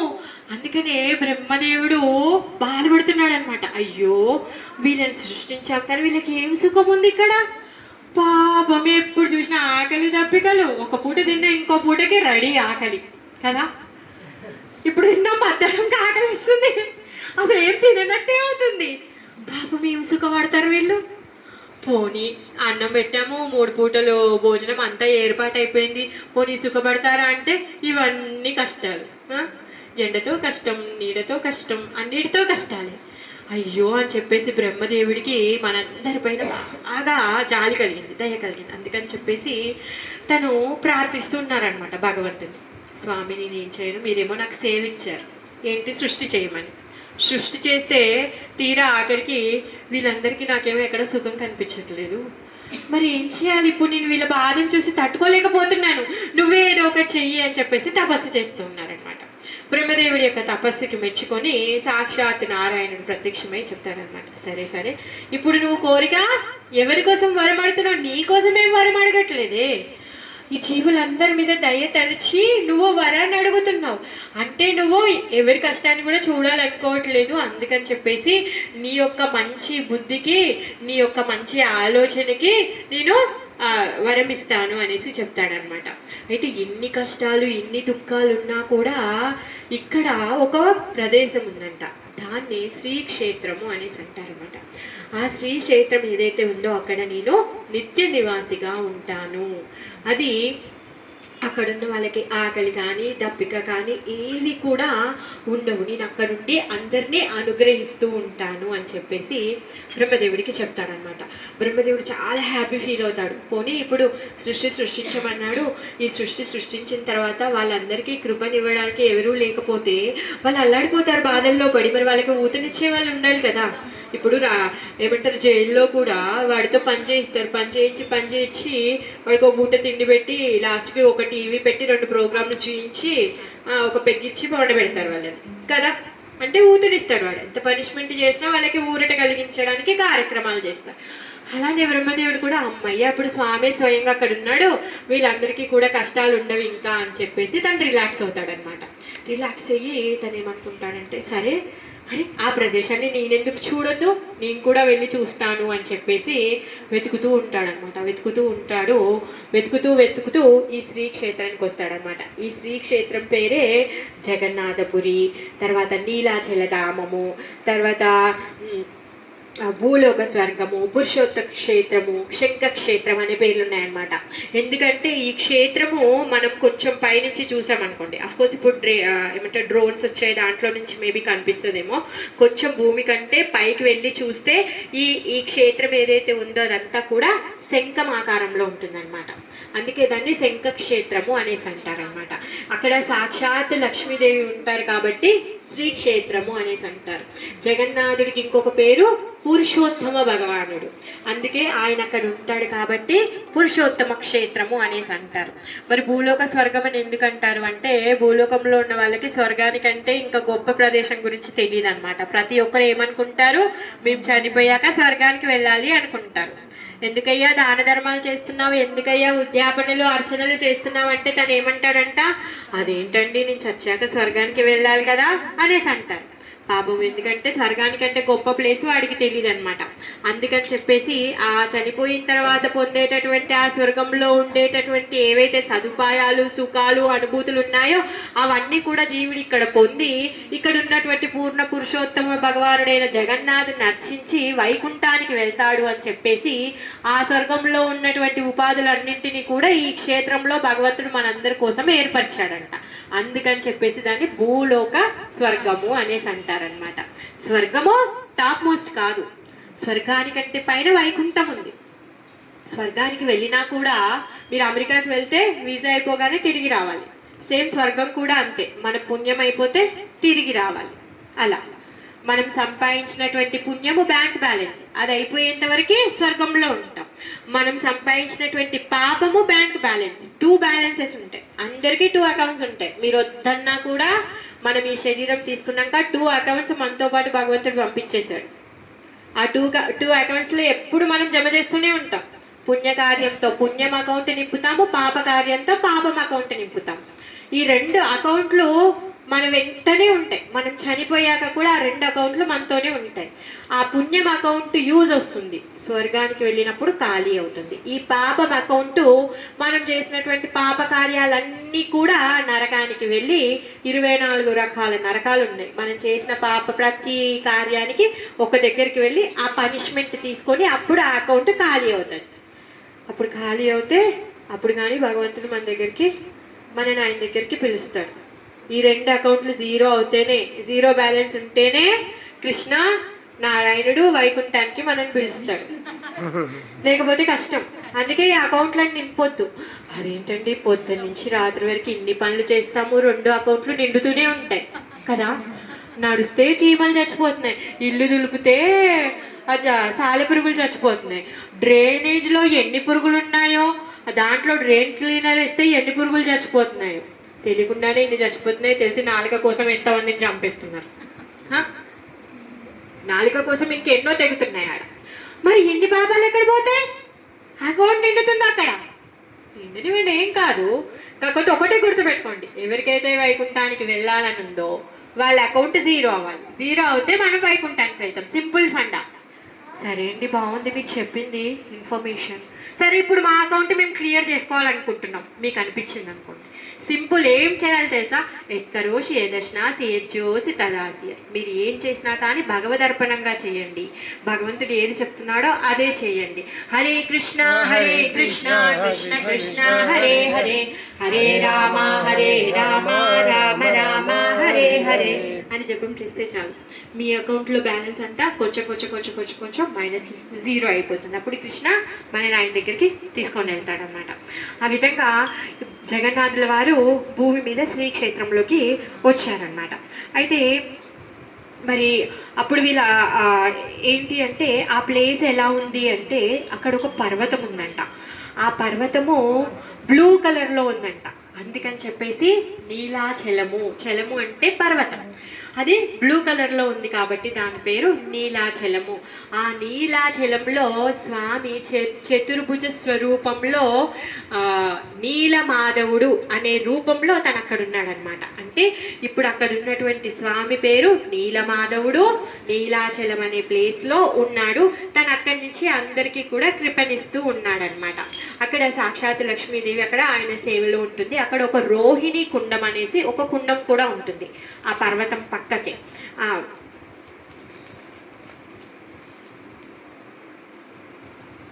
అయితే దాంట్లో ఒక గుహ కూడా ఉందంట. మరి అక్కడ ఏదైతే ఈ నీలాచల క్షేత్రం ఉందో అక్కడ మార్కండేయుడు ఉన్నాడంట. బ్రహ్మదేవుడు వెతకడానికి వెళ్ళాడు కదా, వెళ్ళినప్పుడు అక్కడ మార్కండేయుడు కలిశాడనమాట. మార్కండేయుడు కలిసి తను ఏం చెప్తున్నాడు, ఎందుకంటే మార్కండేయుడు స్టోరీ తెలుసు కదా అందరికీ. తను చిన్నప్పుడే 5 సంవత్సరాలకే చనిపోతాడు. అంటే తను శివుడికి తపస్సు చేసి తను అనంతమైనటువంటి ఆయుష్ని తను పొందాడు. ఎంత అనంతం అంటే 7 కల్పాల ఆయుష్ని తను పొందాడు. మరి ప్రతి యుగానికి మధ్యలో ప్రళయం వచ్చినప్పుడే మొత్తం కూడా ఈ సృష్టి అంతా కూడా కొట్టుకుపోతుంది. మరి అలాంటప్పుడు మార్కండేయుడు ఎన్ని ప్రళయాలు వచ్చినా, అంటే చిన్న ప్రళయం వచ్చినా పెద్ద ప్రళయం వచ్చినా, చిన్న ప్రళయం ఏంటి అంటే ఈ కలియుగం అయిపోయింది అనుకోండి, మళ్ళీ సత్యయుగం మొదలవ్వడానికి ఒక ప్రళయం వస్తుంది, తర్వాత మళ్ళీ సత్యయుగం మొదలవుతుంది. మరి పెద్ద ప్రళయం ఏంటి అంటే బ్రహ్మదేవుడి యొక్క ఇంకా 2 ప్రళయాలు ఉన్నాయి. ఏంటి? బ్రహ్మదేవుడి యొక్క ప్రతిరోజు ఆయన పడుకున్నప్పుడు ఒక ప్రళయం వస్తుంది. బ్రహ్మదేవుడి యొక్క ఆయుష్ అయిపోతుంది, ఆయన 100 సంవత్సరాలు బ్రతుకుతాడు. 100 సంవత్సరాలు బ్రతుకుతాడు. ఆ 100 సంవత్సరాలు అయిపోయినాక ఇంకొక ప్రళయం వస్తుంది. అలా 7 కల్పాలైనా కానీ తను మార్కండేయుడు అలానే ఉంటున్నాడు. ఎన్నో ప్రళయాలు వస్తున్నారు, ఎంతో మంది చనిపోతున్నారు, ఎన్నో సృష్టిలు అవుతున్నాయి, ఇలా అవుతూనే ఉన్నాయి. కానీ తను అలానే బ్రతికున్నాడు. తను ఎక్కడున్నాడంట? ఈ నీలాచల పర్వతం దగ్గర ఉన్నాడనమాట. ఇవన్నీ విషయాలు కూడా తనకి తెలుసు. మరి ఈ నీలాచల పర్వతం దగ్గర ఒక అశ్వత్థ వృక్షం ఉందన్నమాట. రావి చెట్టు అయిన అశ్వత్థ వృక్షం అంటే. సో అక్కడ తను ఉన్నారనమాట. అయితే ఈ ప్రళయం వచ్చినప్పుడు చాలా వరదలు వస్తున్నాయంట, పెద్ద మొసళ్ళు వస్తున్నాయి. ఆయనకి పెద్ద ఆయుష్ ఉంది కదా, ఇబ్బందులు కలుగుతున్నాయి కానీ తనేమి చనిపోవట్లేదు, తను అలా స్థితంగానే ఉంటున్నాడు అనమాట, చూస్తూ ఉన్నాడనమాట. అయితే ఆ విధంగా నీళ్ళల్లో కొట్టుకుంటూ కొట్టుకుంటూ కొట్టుకుంటూ ఈ ఈ క్షేత్రానికి వచ్చాడనమాట. వచ్చిన తర్వాత అక్కడ ఉన్నటువంటి అశ్వత్థ వృక్షం దగ్గర ఇరుక్కొని పోయి అక్కడ నిల్చుని ఉంటాడంట. అశ్వత్థ వృక్షంలో ఒక పత్రంలో కృష్ణుడు వటపత్ర శాయి రూపంలో తను పడుకొని ఉండి తను లీలను ఆస్వాదిస్తూ ఉన్నాడనమాట. ఆ దర్శనాన్ని మార్కండేయుడు చూస్తాడనమాట. ఆ విధంగా మార్కండేయుడు కృష్ణుడు దర్శనం చేసుకున్న తర్వాతనే తను గోవింద దామోదర స్తోత్రాన్ని రచిస్తారు నాకు తెలిసి. అంటే బిల్వమంగళ ఠాకూర్ కంటే ముందు ఇంకొక స్తోత్రం ఉంటుంది. ఆ స్తోత్రాన్ని మార్కండేయ ఋషి పాడతారు, కీర్తిస్తారనమాట. ఆ విధంగా అప్పుడు కృష్ణుడిని చూసి ఈ ప్రళయం ఇంత అల్లాకల్లోలంగా ఉంది, ఇంత భయానకంగా ఉంది. ఆ పత్రంలోనేమో కృష్ణుడు తన కాలి బొటన వేలిని నోట్లో పెట్టుకొని దాన్ని చీకుతూ తన ఆనందంలో మునిగిపోయి ఉన్నాడంట. అప్పుడు అనుకుంటాడంట, ఏంటి స్వామి నీ లీలలేమో ఇలా భయానకంగా ఉన్నాయి, నువ్వేమో ఎంజాయ్ చేస్తున్నావు అనేసి అనుకుంటాడంట. అవునా, అసలు ఏంటి, ఏం జరుగుతుంది, నాకు ఇంకా తెలుసుకోవాలని ఉంది అని చెప్పి తన మనసులో కోరిక వచ్చిందనమాట. వస్తే అప్పుడు కృష్ణుడు ఏం చేస్తాడంటే ఒక గట్టిగా గాలి పీల్చుకుంటాడు. ఆ గాలిలో ఈ మార్కండేయుడు కాస్త ఆయన కడుపులోకి వెళ్ళిపోతాడు అనమాట. ఆయన కడుపులోకి వెళ్ళిపోతే ఆయన కడుపులో అంట ఎన్నో విశ్వాలు ఉన్నాయంట, ఎన్నో లోకాలు ఉన్నాయంట. అక్కడ ఈ సృష్టి కార్యాలు, జీవులు వీళ్ళందరూ కూడా ఉన్నారంట. లోపలికి వెళ్ళి చూస్తే ఏంటి అంత బాగానే ఉంది, ఇక్కడ ప్రళయం ఏం లేదు, అందరూ హాయిగా పడుకొని ఉన్నారు. ప్రళయంలో మనం అందరం ఏం చేస్తున్నామంటే మహావిష్ణు లోపలికి వెళ్ళి పడుకొని ఉన్నాం అనమాట. అందరు జీవులందరూ కూడా అక్కడ పడుకొని ఉన్నారనమాట. ఆ విషయాన్ని చూసి ఓ స్వామి నీ కార్యం ఇంత గొప్పదా అనేసి అనుకుంటాడనమాట. తర్వాత ఒక్కసారి గాలిని వదిలేస్తాడనమాట, ఉచ్ఛ్వాస నిశ్వాస. ఇంకప్పుడు మళ్ళీ మార్కండేయుడు బయటకు వస్తాడనమాట. మార్కండేయుడు బయటకు వచ్చి తనని చూసి ప్రార్థిస్తాడనమాట. అదే క్షేత్రం. సో అక్కడ మార్కండేయుల వారిని బ్రహ్మదేవుడు కలిశారనమాట. కలిసినప్పుడు దగ్గరికి వెళ్ళి నీలమాధవుడి దర్శనం చేసుకోవడానికి దగ్గరికి వెళ్తారనమాట. అక్కడ లక్ష్మీదేవి కూర్చొని ఉంటారు. అసలు ఏంటి స్వామి రూపం ఏంటి, ఇదంతా ఏంటి అని చెప్పేసి వాళ్ళు మాట్లాడుకుంటూ ఉంటారు. అప్పుడే యమధర్మరాజు పైనుంచి ప్రయాణం చేస్తున్నారు. యమధర్మరాజు చూస్తున్నారు. పైనుంచి చూస్తూ ఉంటే ఒక కాకి వచ్చిందంట. ఒక కాకి వచ్చి ఆ రోహిణి కుండంలో పడిందంట. రోహిణి కుండంలో పడగానే ఆ కాకి చతుర్భుజాలను తీసుకొని వైకుంఠానికి వెళ్ళిపోయిందంట. అరే ఇదేంటి, ఇలా కాకి నీళ్ళల్లో పడితే చతుర్భుజ స్వరూపాన్ని తీసుకుంటే అసలు ఇది ఏంటి ప్లేస్, ఇక్కడ ఏం జరుగుతుంది అని చెప్పేసి యమధర్మరాజు కూడా ల్యాండ్ అయిపోయాడు. అక్కడ బ్రహ్మ ఉన్నాడు, యమధర్మరాజు ఉన్నాడు, మార్కండేయుడు మళ్ళీ ఆయన పనిలో ఆయన వెళ్ళిపోయాడు. అయితే బ్రహ్మ యమధర్మరాజు ఇద్దరు తిరిగి మొత్తం అదంతా ప్రదేశాన్ని అంతా చూస్తూ ఉన్నారనమాట. భగవంతుడు చెప్పాడు స్వయంగా నేను ఇక్కడ ఉంటున్నాను అని చెప్పేసి. ఇంకా బ్రహ్మదేవుడు మరి అందరికీ చెప్పాలి, ఇన్ఫర్మేషన్ ఇవ్వాలి కదా. అడ్రస్ వచ్చింది, ఆయన చూసిన తర్వాత లొకేషన్ షేర్ చేయాలి. అందుకని చెప్పేసి వాళ్ళందరూ అంతా చూస్తూ ఉన్నారన్నమాట. రోహిణి కుండం దర్శనమైంది. మరి ఇలా అయితే అలా యమధర్మరాజు పని ఎక్కడుంది, ఇంకా అందరూ వైకుంఠానికి పోతుంది. పాపం పాపలందరినీ నిల్చోబెట్టి పనిష్మెంట్ ఇవ్వాలి కదా. ఆయన బాధ అయింది, ఆయన పడిపోతుంది అని చెప్పేసి. అరే ఇదేంటి ఇలా అయిపోయిందని ఇద్దరు మాట్లాడుకుంటున్నారు. లక్ష్మీ అమ్మవారు వస్తుంది అనమాట. వచ్చి తను చెప్తుంది, సాక్షాత్ నారాయణ వారు ఇక్కడ ఉన్నారు, కానీ కొన్ని రోజులు మాత్రమే ఈ నీలమాధవుడి రూపంలో దర్శనం ఇస్తారు, తర్వాత దారు బ్రహ్మస్వరూపంలో దర్శనం ఇవ్వబోతున్నారు అనేసి చెప్తారనమాట. అప్పుడు యమధర్మరాజు అంటాడు, అదేంటమ్మా అంతా బాగుంది, మరి కుండం ఏంటి, ఇలా అందరినీ వైకుంఠానికి పంపిస్తే నా పనేముంది అనేసి అడుగుతాడంట.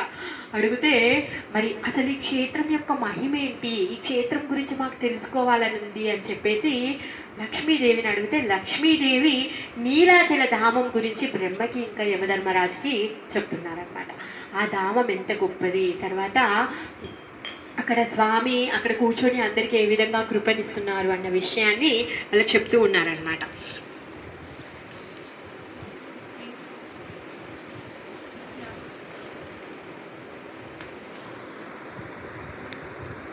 ఇంకా ఈ క్షేత్రంలో శివలింగాలు కూడా ఉన్నాయన్నమాట. ఆ శివలింగాల గురించి చెప్తుంది. ఏంటి అంటే ఈ క్షేత్రము సముద్రానికి ఉత్తర దిశలో ఉందంట, మహానదికి దక్షిణ భాగంలో ఉందన్నమాట.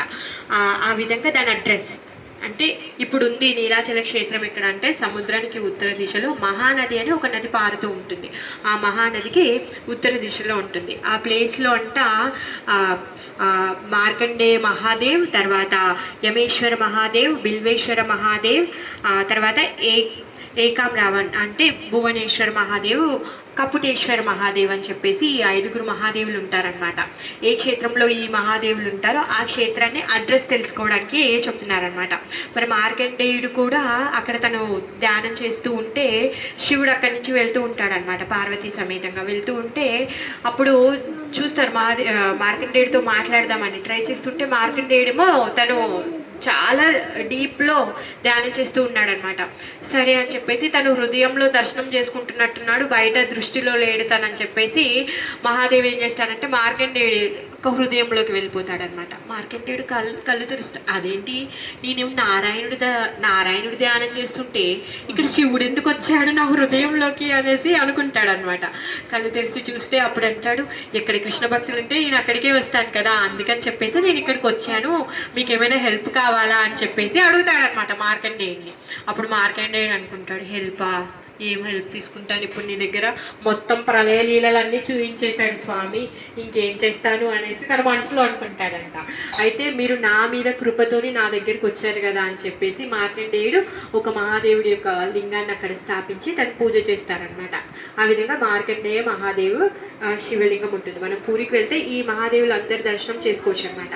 తర్వాత యమధర్మరాజు కూడా అయ్యో నేను పూజ చేయాలి అని చెప్పేసి తను కూడా ఒక శివలింగాన్ని స్థాపించి తను పూజ చేస్తారనమాట. యమేశ్వర్ మహాదేవ్ ఉన్నారనమాట. అయితే అక్కడ బిల్వేశ్వర్ మహాదేవ్ అనేసి ఉన్నారనమాట. అయితే ఈ బిల్వేశ్వర్ మహాదేవు అంటే ఆ గుహ ఉందని చెప్పాను కదా, ఆ గుహకి ఒక చిన్న రంధ్రం ఉందంట. ఆ రంధ్రము పాతాళానికి వెళ్తుందనమాట. ఈ పాతాళంలో ఉన్నటువంటి రాక్షసులందరూ పైకొచ్చి ఊరికే ఈ భూమి మీద ఉన్న వాళ్ళందరినీ కూడా హింసిస్తూ ఉంటారనమాట. హింసిస్తూ ఉంటే ఎప్పుడైతే ఇది ద్వాపర యుగంలో జరిగింది, కృష్ణుడు ఏం చెప్తాడంటే పాండవులను తీసుకొని వెళ్ళి వాళ్ళతో యుద్ధం చేయిస్తాడనమాట.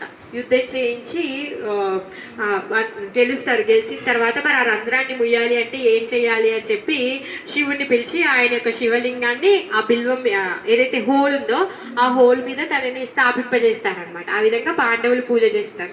ఆ విధంగా అక్కడ బిల్వేశ్వర మహాదేవ్ కూడా ఉన్నారనమాట. మరి మహాదేవ్ అక్కడ ఎన్ని రూపాల్లో ఉన్నారు కదా, అక్కడ ఉండి తను రామనామాన్ని చాలా తీవ్రంగా చేస్తున్నారు, భగవంతుడి యొక్క ధ్యానం చేస్తున్నారు. చేస్తూ చేస్తూ చేస్తూ తనంట బక్క చిక్కిపోయి పావురం రూపంలో అయిపోయారంట, చిన్నగా కుంచుకుపోయారంట, అంత తీవ్రమైన తపస్సు చేస్తూ ఉన్నారనమాట. ఆ విధంగా అయిపోయారు కాబట్టి కపుటేశ్వర మహాదేవ్ అంటే కపోతము అంటే పావురం కదా, ఆ కపోతం అనే పేరుతో కపుటేశ్వర మహాదేవ్ కూడా అక్కడ ఉన్నారనమాట. ఇంకా ఏకం రావణ్ అనేసి ఆ భువనేశ్వర్ అంటారు. మనం పూరికి వెళ్ళాలంటే భువనేశ్వర్ మీదుగానే వెళ్తాం. ఆ భువనేశ్వర్కి ఏకం రావణ్ అని పేరు ఉందన్నమాట. మరి ఏకం రావణ్ అని ఎందుకు పేరు వచ్చింది అంటే, ఆ భువనేశ్వర్కి ఎందుకు అలా వచ్చింది అంటే, ఇప్పుడు మనము కృష్ణలీలలో పౌండ్రక వాసుదేవుడి గురించి తెలుసు మనకి. తను ఏమనుకుంటాడు, నేనే కృష్ణుడిని, నిజమైన వాసుదేవుడిని నేనే అని చెప్పేసి నెమలి పెంచాన్ని పెట్టుకొని మురళిని పట్టుకొని ఒక నకిలీ చతుర్భుజాలను తొలగించుకొని దానికి ఒక నకిలీ శంకు చక్రాలను తొలగించుకొని తిరుగుతూ ఉంటాడు, నేనే కృష్ణుడిని అని చెప్తూ ఉంటాడనమాట. ఆ విధంగా కృష్ణుడి మీదకి యుద్ధానికి వెళ్తే కృష్ణుడు తనని చంపేస్తాడు, సంహరించేసి తనని. ఎందుకంటే ఈ పౌండ్రక వాసుదేవుడు కాశీ రాజ్యానికి రాజు, అందుకని తనని చంపేసి కాశీకి విసిరేస్తాడనమాట. విసిరేయగానే మరి ఈ పౌండ్రక వాసుదేవుడు కాశీరాజు యొక్క ఫ్రెండ్ అనమాట. కాశీరాజుకి కోపం వస్తుంది. కాశీరాజుకి కోపం వచ్చి కృష్ణుడి మీద తను కూడా తిరగబడతాడనమాట. తిరగబడితే ఆయనను కూడా చంపి విసిరేసి పడేస్తాడనమాట. అయితే ఆయన యొక్క కొడుకు ఉంటాడు, కాశీరాజు యొక్క కొడుకు సుదీక్షణ. ఈయన అయ్యో మా నాన్నగారిని పోగొట్టుకున్నాను, మా నాన్నగారి తప్పేముంది, కృష్ణుడు ఇలాంటి పని చేస్తాడా, ఆయనేం కృష్ణుడు ఈయనేం దేవుడు అని చెప్పేసి బాగా కోపంతో కృష్ణుడి మీద ఎలానైనా పగ తీర్చుకోవాలి అని చెప్పేసి తపస్సు చేయడం మొదలుపెట్టాడు. ఎవరికి? శివుడికి. ఇలాంటి ఐడియాలు వచ్చినప్పుడు భోలాశంకరుడి దగ్గరికి వెళ్తారు అందరూ. ఎందుకు? ఆయన ఏది అడిగితే అది ఇచ్చేస్తాడంట. ఎందుకు ఇచ్చేస్తాడు? ఇన్నిసార్లు చెప్పాను కదా, ఎందుకు ఇస్తాడు ఆయన?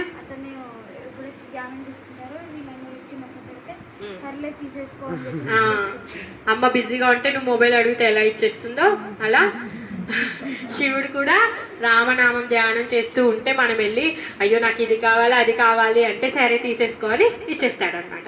ఆ విధంగా ఈ సుదీక్షణుడు వెళ్ళి బాగా ప్రార్థిస్తే శివుడు ప్రత్యక్షం అవుతాడనమాట. అయితే మరి ప్రత్యక్షమైన బోలాశంకరుడు కదా, ఏది అడిగితే అది ఇచ్చేస్తాడు. ఆ విధంగా అడుగుతాడనమాట, నేను కృష్ణుణ్ణి సంహరించాలి అనుకుంటున్నాను అనేసి అంటాడు. మరి ఇంకేం చేస్తాడు పాపం. సరే నువ్వేం చెయ్యి అంటే ఒక తాంత్రిక హోమాన్ని చెయ్యి. ఆ హోమంలో దక్షజ్ఞుడు అనే ఒక తాంత్రికుడు పుడతాడు. అతను నువ్వు కృష్ణుణ్ణి సంహరించడానికి ఆయన నీకు హెల్ప్ చేస్తాడు అని చెప్పేసి చెప్తాడనమాట. ఈ ఈ సుదీక్షణ వెళ్ళి ఆ యజ్ఞాన్ని చేస్తాడు. యజ్ఞాన్ని చేస్తే ఈ దక్షకుడు అనేవాడు పుడతాడనమాట. ఈ ఏం చేస్తాడంటే ద్వారకా మీదికి అటాక్ చేయడానికి పంపిస్తాడనమాట. పంపించినప్పుడు ద్వారకాలో ఉన్న వాళ్ళందరినీ కూడా ఈ దక్షకుడు హింసిస్తూ ఉన్నాడనమాట. సాక్షాత్ కృష్ణుడు ఉన్నాడు అక్కడ. అందరూ ఇంత బాధపడుతూ ఉన్నారు, ఏడుస్తూ ఉన్నారు, బెబ్బులు పడుతూ ఉన్నారు. అందరూ వెళ్తారనమాట. కృష్ణ ఇలా దక్షకుడు అనేవాడు వచ్చాడు, రాక్షసుడు అని పేరు తెలియదు, రాక్షసుడు వచ్చాడు. రాక్షసులు అందరూ ఎప్పుడో చచ్చిపోయారు. అందరినీ చిన్నగా ఉన్నప్పుడు వృందావనంలోనే చంపేశాడు.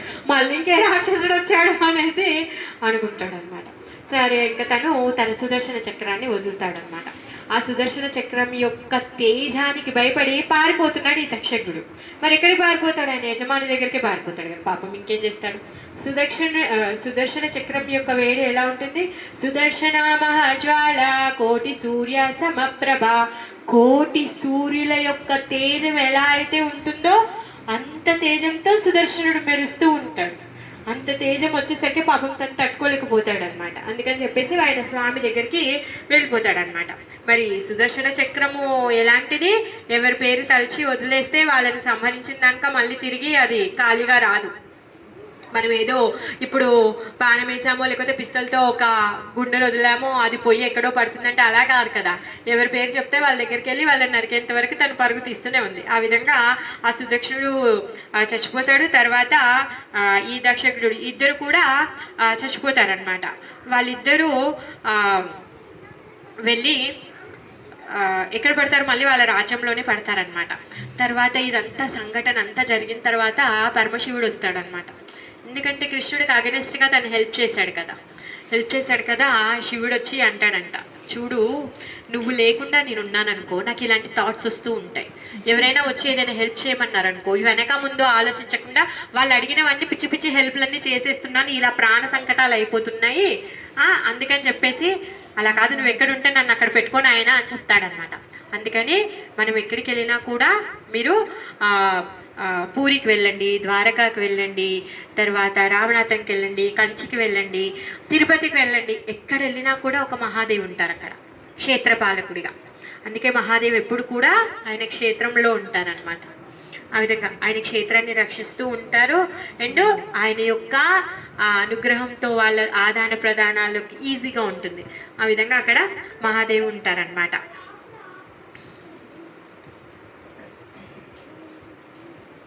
అయితే కృష్ణుడు వచ్చి క్షమాపణ అడిగినప్పుడు శివుని ఏదన్నా అడుగు అంటే అప్పుడు అంటాడనమాట, సో నేను ఎప్పుడు కూడా నీ దగ్గరే ఉండాలి అని చెప్పేసి అడుగుతాడనమాట. ఇప్పుడు లక్ష్మీదేవి నీలమాధవుడు దారు బ్రహ్మగా ఎలా మారతాడు, తర్వాత ఈ దారు బ్రహ్మ స్వరూపాన్ని ప్రతిష్ఠించబోయేవాడు ఇంద్రద్యుమ్న మహారాజు అని చెప్పేసి చెప్తుందనమాట. చెప్పేస్తుంది. మరి ఈ కథ అంతా కూడా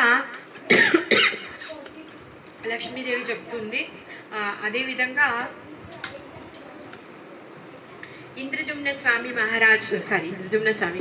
ఇంద్రజుమ్నుడు అనే మహారాజు ఉన్నారనమాట. ఈ మహారాజు చాలా గొప్ప రాజు, చాలా గొప్ప భక్తుడు. మొత్తము చాలా పెద్ద రాజ్యం ఉంటుందన్నమాట. ఎంతో ఆస్తి, ఐశ్వర్యం, శక్తి, బలగం అన్నీ ఉన్నాయి.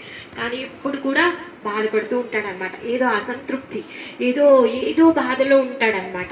అయితే ఒకరోజు ఋషులని, మునులని అందరినీ పెద్ద రాజ్యసభని పిలిపించి అడుగుతాడనమాట. నాకేమీ లోటు లేదు ఇక్కడ భూమిపైన, నా రాజ్యంలో ఉన్న ప్రజలందరూ కూడా నాకు అనుకువగా ఉంటారు, నాకు శత్రురాజులు ఎవరు లేరు, నాకు చాలా ఐశ్వర్యం ఉంది, నాకు ఇంత ఉంది అన్నీ ఉన్నాయి. కానీ నా మనసులో ఏదో కొరత ఉంది, నాకు ఏదో తెలియని ఆవేదన ఉంది, నాకు భగవంతుడి యొక్క దర్శనం చేసుకోవాలనే కోరిక ఉంది, మీరు ఎవరైనా దాన్ని నెరవేర్చండి, మీరు ఎవరైనా నాకు భగవంతుడి యొక్క దర్శనం చేయించండి అని చెప్పేసి ఆ సభలో ఉన్న వాళ్ళందరినీ కూడా రిక్వెస్ట్ చేస్తారనమాట.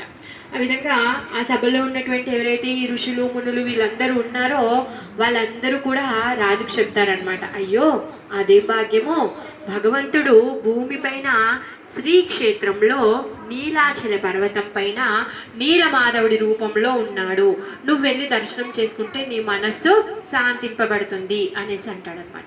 వాళ్ళకి నీలాచల క్షేత్రం ఎక్కడుందో తెలియదు. అంత పెద్ద రాజ్యము, అన్ని ఎంత ఇన్ఫర్మేషన్ ఉన్నా కానీ ఆ నీలాచల క్షేత్రం ఏడుందో, ఆ నీలాచల పర్వతం ఏడుందో, అసలు ఆ శ్రీక్షేత్రమైన వాళ్ళకి ఏమీ తెలియదు.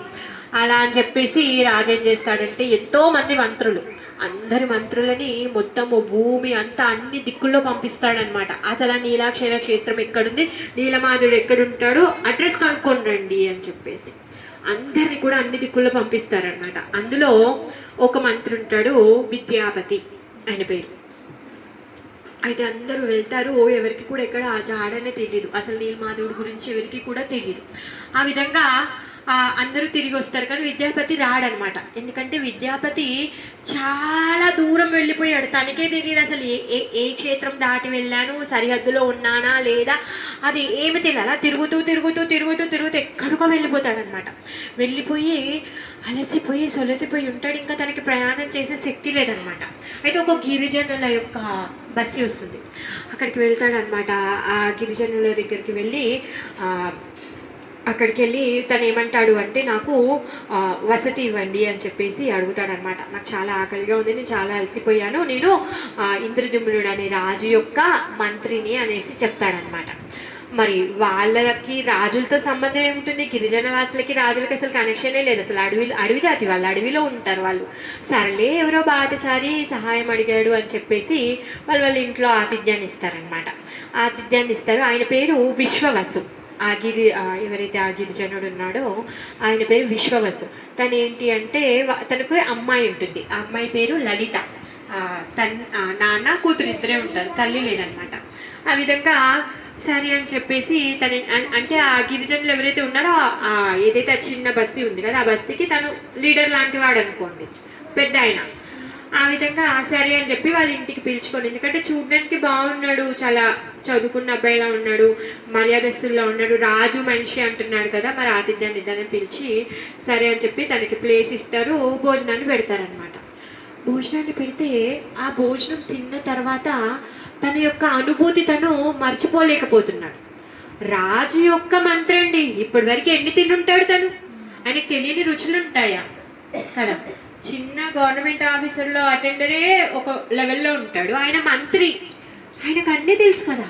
ఎప్పుడైతే వాళ్ళు పెట్టినటువంటి భోజనాన్ని తింటే ఒక దివ్యమైన అనుభూతిని పొందాడంట, దివ్యమైన అనుభూతిని పొందాడు. తను తెలుసుకోలేకపోతున్నాడు అసలు ఏంటి దివ్యమైన పదార్థాలు, రోజు తినే అన్నంలానే ఉంది కానీ చాలా మహిమతో ఉన్నాయి, నా ఆకలి తీరిపోయింది, నా మనస్సు తృప్తి చెందుతోంది తనకి, అదే అనుకున్నాడు. తర్వాత భోజనం అంతా తిన్న తర్వాత సర్లే బాటసారి రాజు యొక్క మనిషి కదా అని చెప్పేసి ఈ గిరిజన వాళ్ళ నాన్న ఏం చేశాడు అంటే, ఆయన దగ్గర ఈ గార్లెండ్, నీలమాధవుడికి తీసుకొచ్చినటువంటి మహా గార్లెండ్ అనమాట.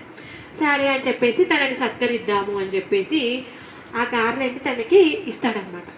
అసలు ఆ గార్లెండ్ వాసన చూస్తే ఇప్పటి వరకు ఏ పూలకి కూడా ఆ వాసన చూడలేదంట ఆ మంత్రి. మంత్రి అంటే సామాన్యంగా ఉంటాడు, చాలా తెలివిమంతుడు, అంత జ్ఞానం తెలిసిన వాడే ఉంటాడు కదా, తన అది చూస్తున్నాడు అనమాట. అయితే ఇది నార్మల్ కాదు, ఇది ఏదో దివ్యమైంది, ఓకే నేను కరెక్ట్ దారిలోనే వస్తున్నాను, సో నాకు ఏదో ఇన్ఫర్మేషన్ దొరకబోతుంది అని చెప్పేసి తను ఏం చేస్తాడు అంటే ఇంకా వెళ్ళాడు, నాకు అది బాలే, నాకు ఇది బాలే, ఆ వంక ఈ వంక చెప్తూ అలానే అక్కడే ఆ బస్తీలోనే వాళ్ళ ఇంట్లోనే టైము పాస్ చేస్తూ ఉంటాడనమాట కొన్ని రోజులు. అంటే వాళ్ళందరికీ ఆయన మీద నమ్మకం కలగాలి. ఫస్ట్ ఇప్పుడు ఆ దివ్యమైన ప్రసాదం ఏంటి, ఆ దివ్యమైన పూలు ఏంటి తెలుసుకోవాలి ఆయన మక్సత్. ఇంకా అట్లే టైంపాస్ చేస్తుంటాడు. సరేలే అని చెప్పేసి వాళ్ళు కూడా రోజు అలానే ఎవరైతే గిరిజనుడు ఉన్నాడో రోజు వెళ్ళి అక్కడ పూజ చేసి రావడము, మహాప్రసాదాన్ని తీసుకురావడం, అతిథికి పెట్టడం, ఆ పూలను ఇవ్వడము, అలా వాళ్ళలో కలిసిపోయాడు. కొన్ని రోజులు గడిచిపోయి అందరికీ ఆ అబ్బాయి మీద నమ్మకం వచ్చేసింది. తర్వాత అందరినీ నమ్మిచ్చేసి చేసేస్తాడు. అయితే అడుగుతాడంట, చాలాసార్లు ట్రై చేస్తాడంట ఎంక్వైరీ చేయడానికి, ఏంటి మీరు పెట్టే ప్రసాదం ఇంత దివ్యంగా ఎందుకుంది, ఈ పువ్వులు ఎక్కడి నుంచి తెస్తున్నారు, నాకు చెప్పండి కదా అడ్రస్ అని చెప్పేసి అడుగుతాడనమాట. అయితే చెప్పడు. తను చెప్పకపోయేసరికి అలా కాదు, నేను ఇంకేమైనా ఫర్దర్ నెక్స్ట్ స్టెప్కి వెళ్ళాలి, వాళ్ళ దగ్గర నుంచి సీక్రెట్ తెలుసుకోవాలి అని చెప్పేసి బాగా నమ్మించి వాళ్ళ అమ్మాయిని పెళ్లి చేసేసుకుంటాడు. నేను ఎక్కడికి వెళ్ళాను, నేను ఇక్కడే ఉంటాను, మీ అమ్మాయి ఇంతగా సేవ చేస్తుంది కదా, నాకు నచ్చింది, సో నేను ఇక్కడే ఉంటాను, పెళ్లి చేయండి అంటే ఇంకా ఆ విధంగా వాళ్ళ ఇంట్లో ఆక్యుపై చేశాడనమాట. పాపం పిల్లనిచ్చి పెళ్లి చేశాడు.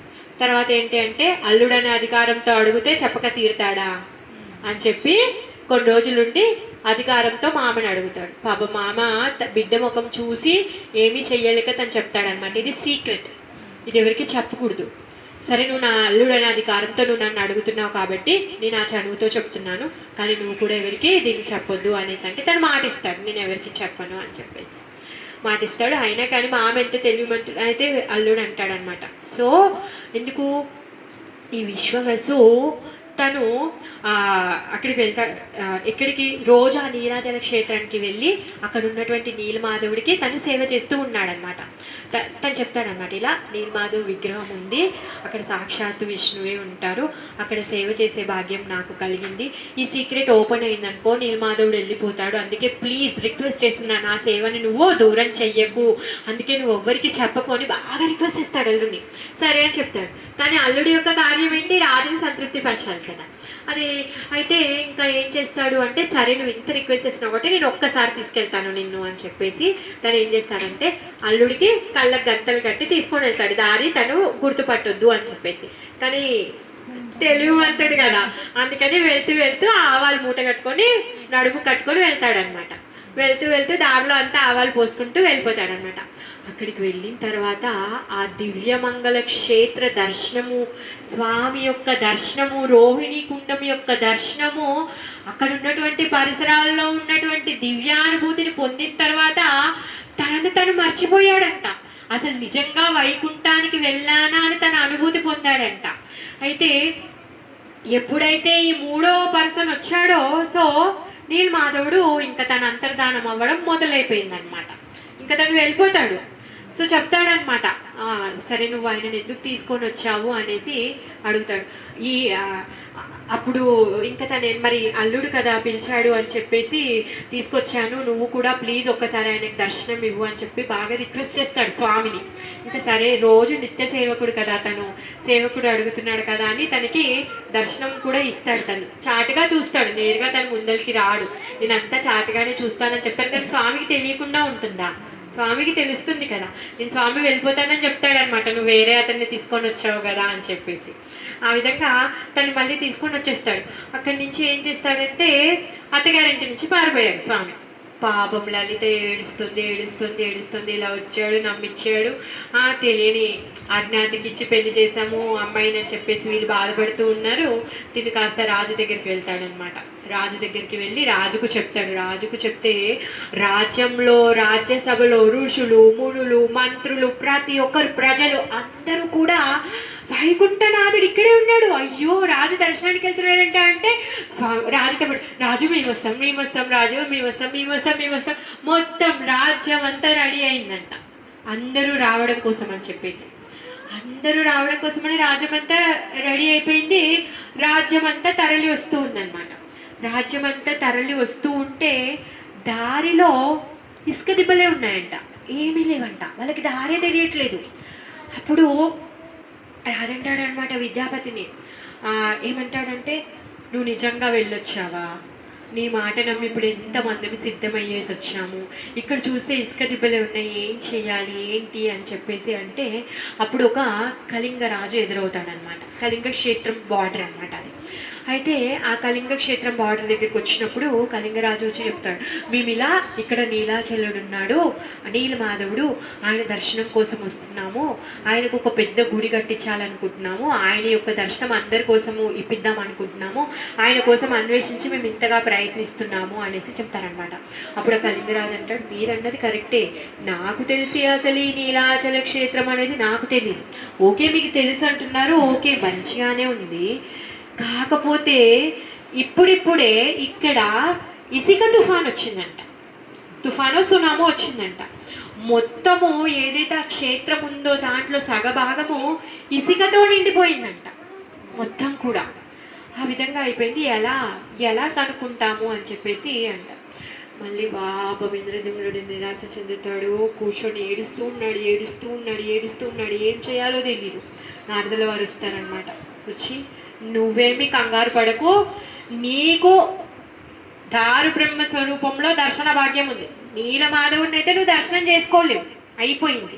కానీ ఆ నీలమాధవుడు నీకు దారు బ్రహ్మ స్వరూపంలో దర్శనం ఇస్తాడు, అది నాకు తెలుసు. కాకపోతే నువ్వు చాలా పరీక్షలను ఎదుర్కోవాలి, నువ్వు ధైర్యంగా ఉండు అని చెప్పేసి అంటాడనమాట.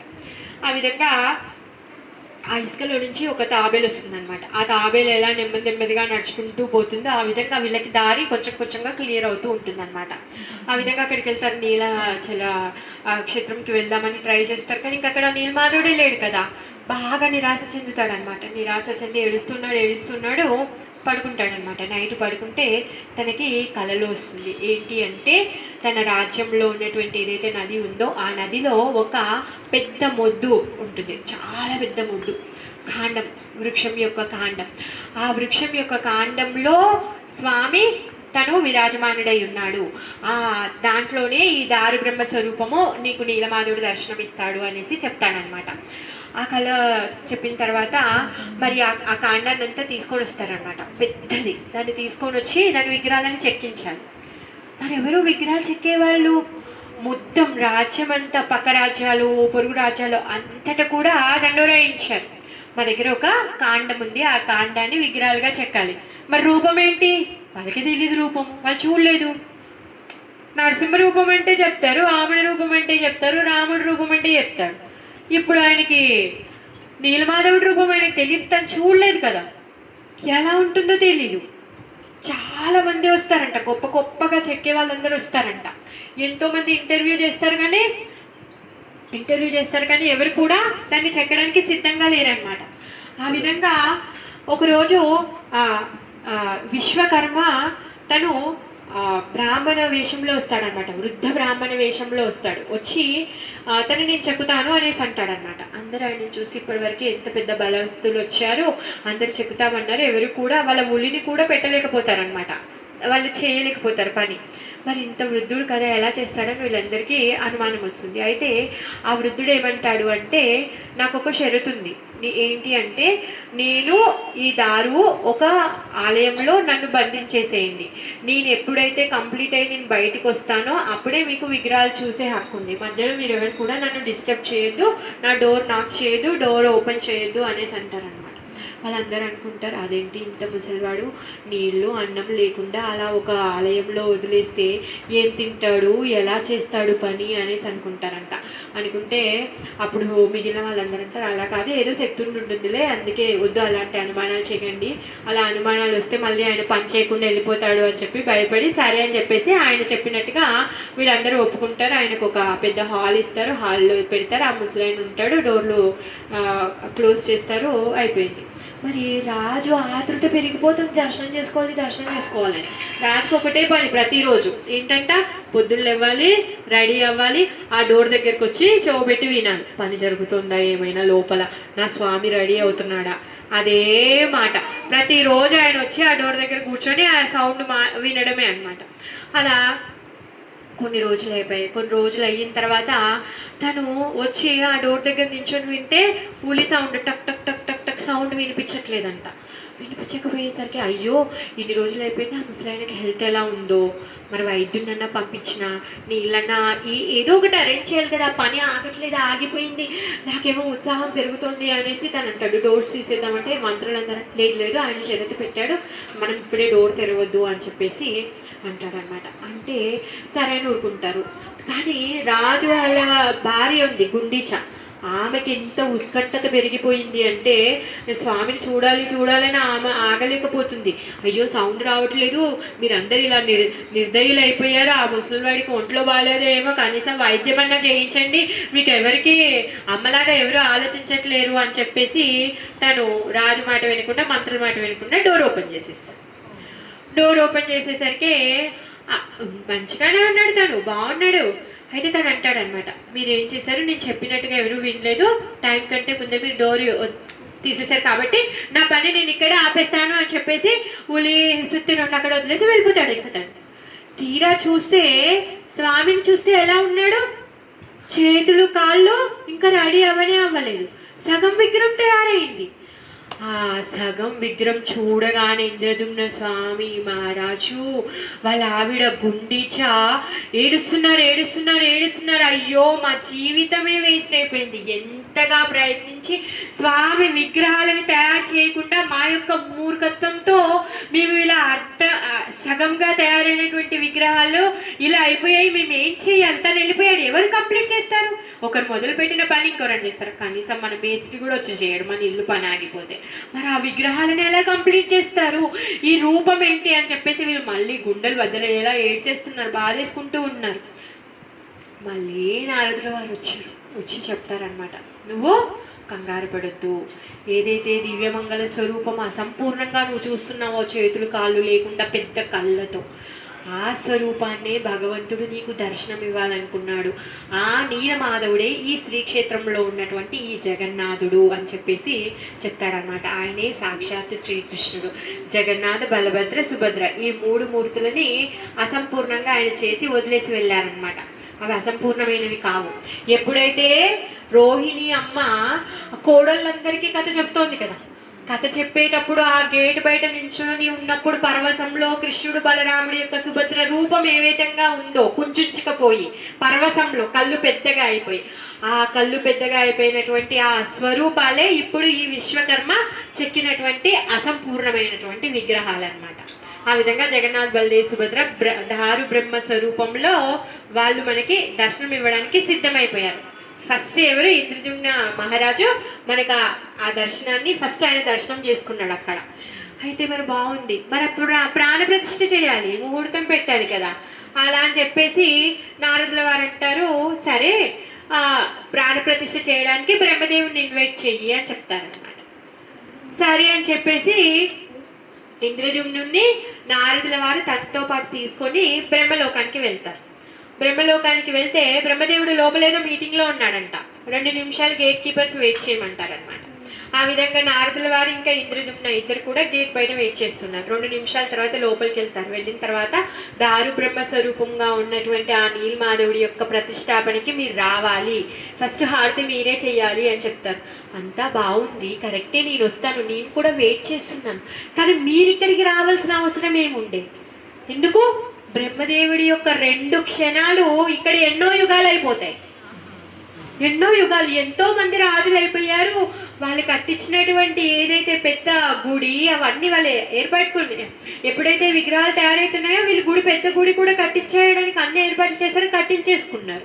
ప్రతిష్టాపనకి వీళ్ళు బ్రహ్మని ఇన్వైట్ చేయడానికి వచ్చారు. బ్రహ్మ అంటాడు, అయ్యో ఇప్పుడు ఇంతకాలం గడిచింది, పోయి నీ గుడి నువ్వు వెతుక్కోపో, నేను వస్తాను అని చెప్తాను. ఆ విధంగా ఇంద్రజుమ్నుడు వచ్చేసరికి గుడి లేదు, రాజ్యం లేదు, జనాలు లేరు, ఏమీ లేదు. కొన్ని తరాలే గడిచిపోయాయి. మళ్ళీ ఏడుపు మొదలు. ఎక్కడుందో తెలీదు గుడి, ఎక్కడ ఉన్నాయో విగ్రహాలు తెలీదు.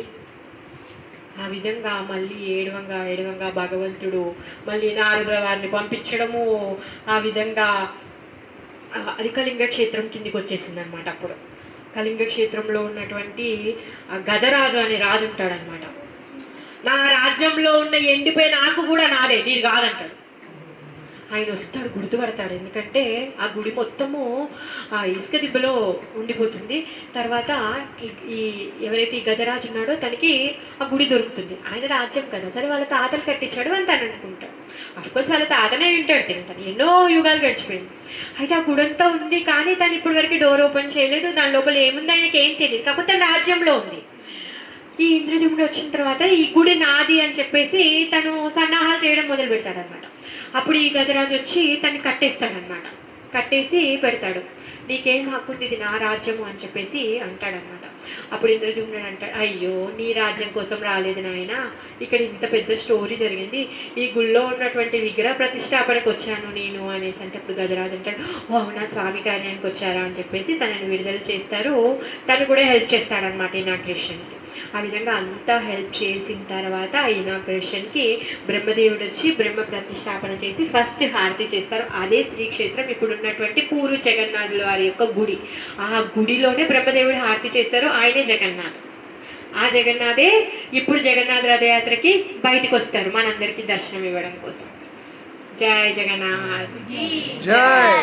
ఆ విధంగా ఆయన 12 సంవత్సరాలకు ఒకసారి ఆయన వుడ్ ఫామ్ లో ఉంటారు కాబట్టి ఆ వుడ్ ఫామ్ ని మారుస్తూ ఉంటారు అధిక ఆషాఢం వచ్చినప్పుడు. మరి అధిక ఆషాఢం వచ్చినప్పుడు ఆయన కొత్త విగ్రహాలు చేయాలి అంటే అక్కడ మాతాజీ అమ్మవారి పేరు ఏంటి మర్చిపోయాను, క్షేత్ర దేవత ఉందన్నమాట. ఆ క్షేత్ర దేవతకి పూజ చేస్తారు. 28 మంది పాండాలు వాళ్ళు ముందే జగన్నాథుడి హింట్ ఇస్తాడనమాట, ఎవరెవరు ఈసారి నా దారుని ఎంపిక చేసుకోవడానికి అనేసి ఏవో సూచనలు ఇస్తూ ఉంటాడు. ఆ విధంగా 28 మందిని సెలెక్ట్ చేస్తాడు. దాంట్లో 21 మందికి ఆ మంగళాదేవికి పూజ చేసి ఆమెకు అర్పించినటువంటి మాలలు వాళ్ళ మెడలో వేసి వాళ్ళకి మంచిగా ప్రసాదం తినిపించి వాళ్ళని ఏం చేస్తారు అంటే రెస్ట్ తీసుకోవడానికి వదిలేస్తారనమాట. నైట్ స్వామి వాళ్ళకి కలలో వస్తారు. కలలో వస్తే వాళ్ళు పొద్దున్నే లేవగానే వాళ్ళు బాహ్య స్మృతిలో ఉండరంట, వాళ్ళు వెళ్ళిపోతారంట అడవిలోకి. అలా అడవిలోకి వెళ్ళిపోయి వాళ్ళు వెళ్ళి ఆ చెట్టుని కౌగలించుకుంటారంట, ఈ జగన్నాథ్ బలదేవి సుభద్ర అని చెప్పేసి. మళ్ళీ ఆ స్థలంలో పాము పుట్టలు ఉంటాయంట, దగ్గరలో శ్మశానం ఉంటుంది, చాలా చాలా సూచనలు ఉన్నాయన్నమాట. ఆ చెట్టు యొక్క రూపం ఎలా ఉంటుంది, ఆ చెట్టుకి ఒక 4 బ్రాంచెస్ ఉంటాయి, ఆ బ్రాంచెస్ ఏ రంగులో ఉంటాయి అవన్నీ కూడా ఉంటాయి అన్నమాట. అవన్నీ మార్క్స్ అన్నీ చేసి క్యాలిక్యులేషన్స్ చేసి ఈ 21 మందిని ఇంకా ఎంతోమంది కీర్తన చేస్తూ డ్యాన్స్ చేస్తూ కీర్తన టీవీతో వీళ్ళందరినీ ఫాలో చేస్తూ వెళ్తూ ఉంటారంట. వాళ్ళు ఎక్కడ ఆగుతారో అక్కడ ఆగి వాళ్ళు కీర్తన చేస్తూ మళ్ళీ ఆ చెట్టుకు పూజ చేసి దాన్ని కట్ చేసి తీసుకొని వస్తారనమాట. తీసుకొని వచ్చిన తర్వాత మళ్ళీ దాంట్లో ఒక స్పెషల్ పాండాని సెలెక్ట్ చేస్తారు కృష్ణ. ఎందుకంటే ప్రతి జగన్నాథ్ బలదేవ్ సుభద్ర ఏదైతే విగ్రహం ఉందో ఆ విగ్రహం లోపల ఒక రంధ్రం ఉంటుంది, దాంట్లో బ్రహ్మ ద్రవం అనే బ్రహ్మ పదార్థం ఉంటుంది అనమాట. ఆ పాండా ఏం చేస్తారు అంటే ఆ బ్రహ్మ పదార్థాన్ని తను కొత్త డీటీలోకి షిఫ్ట్ చేస్తారనమాట. మంత్రంతో షిఫ్ట్ చేస్తారు, చేతితో టచ్ చేయడం కాదు. భగవంతుడి యొక్క అనుభూతి అనేది మన స్పర్శతో పొందేటటువంటిది కాదు, అది దివ్యమైంది. ఆ విధంగా తను ఆ బ్రహ్మ పదార్థాన్ని ఆ స్వామిని ఇప్పుడు మనం అంతే కదా, కొత్త విగ్రహాలు తయారు చేసిన తర్వాత ప్రాణ ప్రతిష్ఠ అని ఎందుకంటామో, భగవంతుణ్ణి మనం ఎవరైతే పూజారిని పిలిపించి మనం ప్రాణ ప్రతిష్ఠ చేస్తాను ఆహ్వానిస్తాడు. స్వామి ఈ భక్తులందరూ కూడా నీ సేవ చెయ్యాలని తహతహలాడుతూ ఉన్నారు, నీ సేవ చేయాలనుకుంటున్నారు కాబట్టి నువ్వు ఈ విగ్రహంలో వచ్చి ఉండండి, వీళ్ళ సేవలు తీసుకోండి అని చెప్పేసి మనందరి తరఫున రిక్వెస్ట్ చేస్తాడు. తను రిక్వెస్ట్ చేస్తే అప్పుడు స్వామి వచ్చి ఆ విగ్రహంలో ఉంటాడనమాట. అందుకే దాన్ని ప్రాణ ప్రతిష్ఠ అంటారు.